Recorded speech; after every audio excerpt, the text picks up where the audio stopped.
Welcome, everyone, and thanks for being here. I'm Bruno Guindani from Politecnico di Milano in Italy, and I will present MALIBOO, which is a cloud optimization algorithm involving Bayesian optimization and machine learning. And this is a joint work with Danilo Ardagna and Alessandro Guglielmi.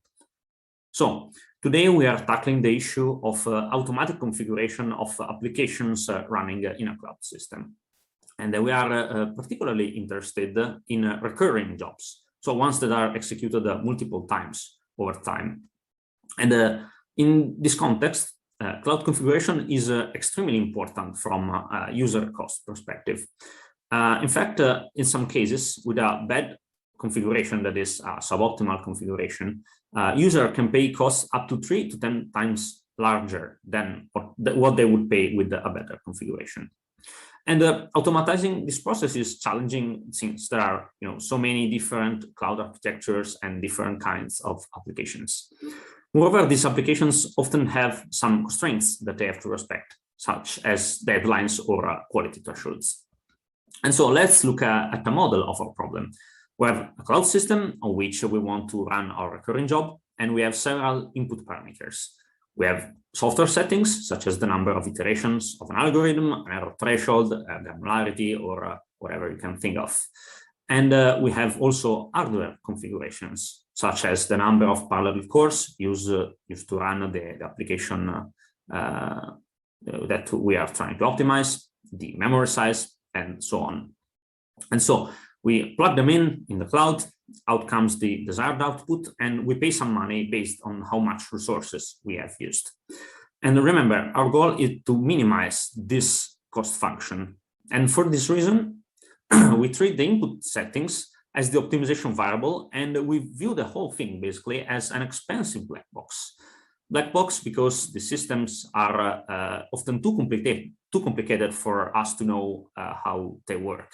And we have no insight on the influence of the input settings. And I call them expensive because every run that we perform, we are wasting money. So we want to try as few suboptimal configurations as possible, because we can just brute force our way through the problem by trying all possible configurations. And also because sometimes, by the way, the configuration space is too large. And the basic idea to tackle this problem is using Bayesian optimization, integrating machine learning information. And this, as we will see in a bit, will lead to a 2 to 3 times improvement on regular constrained Bayesian optimization. In particular, with respect to the cherry pick technique from the literature for those who are familiar. And so what is Bayesian optimization? Bayesian optimization, or BO, is a widely used family of algorithms, of iterative algorithms, which are used to minimize any given function f. It is called Bayesian because it is based on Bayesian statistical models. Why do we choose Bayesian optimization? Because it fits perfectly with the scenario at hand. On one side, it is able to handle black box functions without any information about regularity, derivatives, etc. And moreover, it is very iteration efficient. That is, it requires few iterations to reach convergence. Again, this is really useful for us since every configuration that we try loses us a potentially huge amount of money. And finally, it is generally able to balance the exploration-exploitation trade-off. That is, it tries to explore the search space at the beginning of the iteration process, then quote-unquote insists in the vicinity of the promising points as we get further into the iteration. This is a well-known trade-off in the field of optimization algorithms, and sometimes it is difficult to handle. So let's see how Bayesian optimization actually works. Let's say that we want to minimize this objective function, which is represented here in green. And at each iteration, we don't actually try to minimize that function, but a sort of auxiliary function, which is called the acquisition function. And this function represents how much a certain point x is useful in the context of the optimization procedure. So in terms of reducing the uncertainty or getting closer to the optimum, etc. We do this, we use the acquisition function because it is much simpler and quicker to minimize. And moreover, it is often available in closed form. And the acquisition function depends, of course, on the underlying Bayesian statistical model, which is called the Gaussian process. So let's say that we have initialized the algorithm with 3 points. That is, we selected 3 software and hardware configurations, these red dots, and we ran the application on the cloud with these configurations. A probabilistic model, the Gaussian process that I mentioned, gives us a current estimate or prediction on the shape of the model. This means that it's like we're putting on each x a little Gaussian distribution on the value of f of x. And the collection of these means, of these uncountably many means of these Gaussians is the mean prediction. And therefore, we also have a probabilistic estimate of uncertainty on the value of the objective function, the f, at any given point x. And here it is represented by a 95% credible interval. And the next question is, how do we choose the next point to be sampled? As mentioned, from the model derives the acquisition function, which is a measure of utility. And so we choose simply the point with the highest utility, the one corresponding to the red cross, the maximizer of the acquisition function. And so we execute, quote unquote, the objective function. Again, that is, we take the configurations and run the application one more time with the chosen configuration, and the model is updated, and we do it again until the algorithm stops. And the full pseudocode for the BO algorithm is displayed here. We have the Gaussian process prior distribution on all values of f of x that I mentioned earlier. Then we have the choice of the initial points to initialize the algorithm. And then we run the algorithm for a fixed amount of iterations. At each iteration, we compute the current posterior distribution of the model. This is just a conditional distribution that takes the data that we observed into account. And then we maximize the acquisition function, which is derived from the model. And the maximizer x is the next point to be sampled. That is the next configuration to be run on the cloud. So we do it. That is, we evaluate the cost function f of x, and we add it to the history of visited points h. And after these iterations, we return as a result of our optimization procedure, the current estimate of the minimizing x. But now let's get back to the modeling of our problem. We want to minimize the total cost of the cloud application in particular. We view this total cost as the product of the running time and the price per second of the given configuration x. And we also had some noise, since on cloud systems, one has to take into account network congestion and other common external causes of variability. And finally, we want each single run of our recurring job to be under a certain time threshold Tmax. And as mentioned previously, the idea to tackle this problem is to integrate information coming from a machine learning model into the BO procedure. And in particular, we will do so by modifying the acquisition function, that is the auxiliary function that I described earlier. And so finally, let's jump into our proposed MALIBOO algorithm. Suppose that we are at iteration n. First, we train a machine learning model, t hat, on the n configurations x that we have collected so far, plus initial points, of course, and their execution times t of x. So this machine learning model is a predictor for the execution time of the run associated with the particular configuration. And note, we are training it on the execution time times t and not on the values of the objective function f. This is because we are interested in machine learning helping with satisfying the constraints, which is on the t, not on the f. And then we update the probabilistic model involving the f, and we compute one of the following novel acquisition functions. At first, we have the EIC, that is the expected improvement with constraints, which is also the acquisition function which is used up by cherry-pick, the paper that I mentioned earlier. And this is just basically used as benchmark for our experiments. And then we have the first variant of the MALIBOO algorithm, which is the EIC, but multiplied by an exponential term, which is called an ascent minima distribution function. In exponent, we are using t hat of x, as you may see, which is the, I recall, the predicted execution time of a given configuration x that is predicted by the machine learning model. And this is called the aggressive search function because we are penalizing points with large predicted execution time, that is, which have high probability of going over the threshold.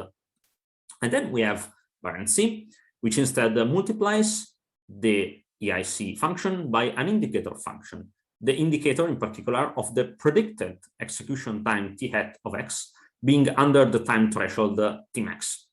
And this is called a safe search method because we are setting to 0 the acquisition function in points which are predicted to be over the time threshold. Remember, since the acquisition function is to be maximized, this means that we are never selecting those points that are predicted to be over threshold. And basically, what we're doing is domain optimization, like domain approximation at every iteration. And we want to basically avoid unfeasible configuration at all costs. And finally, we have variant d, which combines both the exponential term and the indicator function. But this is not all. Yes, MALIBOO, as mentioned, is a modified BO algorithm that integrates machine learning models, therefore using one of the 3 new acquisition functions that I just described. But we also use a memory queue mechanism for discrete features, which is inspired by taboo search heuristics in the literature, for those who know. This means that we are preventing a configuration to be selected again for the next queue iteration, where queue is a algorithm parameter. And finally, we adopt the following stopping criteria for our MALIBOO algorithm. When the execution time of iteration n is in the vicinity of time threshold tmax, again, based on some algorithm parameter alpha, we stop the search algorithm. This is because, generally speaking, if we are close to the time threshold, we are running the least amount of resources to stay under that threshold. Therefore, the cost is low, the cost that we are trying to minimize is low, and we have reached convergence. That's the idea of this stopping criterion. And after that kicks in, we go on to use the best configuration that we have found so far before the termination of the algorithm. Now, as for the experiments, for the evaluation of our MALIBOO algorithm, we chose 4 applications that were representative of different types of workloads. We have 3 Apache Spark applications, which are being optimized on one parameter, the number of parallel cores, and in particular, I will describe them. At first, we have query 26, which is representative of SQL-like tasks. And then we have k-means, which is a representative of the large class of iterative algorithms. And finally, we have SparkDL, which is a deep learning applications which applies transfer learning. And finally, we have our 4th application, which is an stirrer match, which is an edge computer application which computes the similarity between 2 stereo images in order to compute the depth of the 3D scene that we are capturing. And unlike the first 3 Apache Spark applications, which are being optimized on one single parameter, as I mentioned, this application stirrer match has instead a 4-dimensional parameter space. And now we'll just show an example of the MALIBOO algorithm applied, for instance, to one of the applications, which is the query 26 application. On the left, we can see the selected number of cores chosen at each iteration, while the red rectangles on the right represent the unfeasible execution, so the ones that are over the threshold. And yeah, we can see that we went from this variant A, pure Bayesian optimization, to this, to variant B. And obviously, the horizontal green line is the true optimal configuration. And while the vertical dashed line is when the stopping criterion of MALIBOO kicks in. And you can see that we quickly find the optimal configuration, and we reduce the number of unfeasible executions significantly. And of course, this is similarly true for variants C and D, and for other tested applications as well in general. Now, we also tested a variant of our algorithm that involves machine learning related extrapolation. The premise is that what sometimes happens, or what often happens rather, with applications such as big data analysis tools, is that we choose the configuration X, then we also take whatever input dataset the program needs, we plug them in, and we run the application. Note that this input dataset that I described is not a software or hardware configuration that we are allowed to change in the optimization procedure. It is fixed at any given execution. And so we run the program, out comes the output, and we also get, of course, the information logs on this particular execution, such as running time, etc. But the thing is that with these big data applications, it is actually quite common to first perform some runs of the application with smaller inputs, and then again, but with larger inputs. That's just what is needed in that context, for instance, in the big data context, because one may collect input data to be analyzed one batch at a time, and then we want to run again the application on the newly obtained data. And so in this second phase, that is when optimizing the application with MALIBOO while it's using one of these larger inputs, we can exploit this knowledge by previous runs by also adding the old logging data to the training dataset of the machine learning models. This is basically free knowledge, provided that the machine learning model, of course, is able to extrapolate well. And this is exactly what we have done for the 3 Spark applications.